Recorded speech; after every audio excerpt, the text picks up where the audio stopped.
Hello everybody, in today's video I'm going to show you how to change language in Eightcap when using a trading platform like Eightcap and having the interface in a language you're comfortable which can make a huge difference, and it helps you understand charts, settings and account details more clearly, especially when real money is involved. And however, unlike many apps, Eightcap handles language settings a bit differently, so it's important to know the correct way to adjust it. First, open any of the web browser, and in the top there's an address bar. Type down 8cap.com and enter it here, and under this interface of your login you can simply find to this language icon. Here you can click onto this language icon and you can select your preferred language as well by simply tapping on any of the language, and that is it. It will automatically set to the language that you have put up in.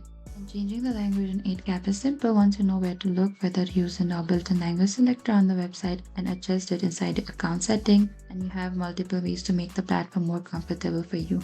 And thank you for watching this video. I hope I could help you on how to change a language in 8cap. And if you have any queries or confusion, please comment down and we will reach out to you very soon.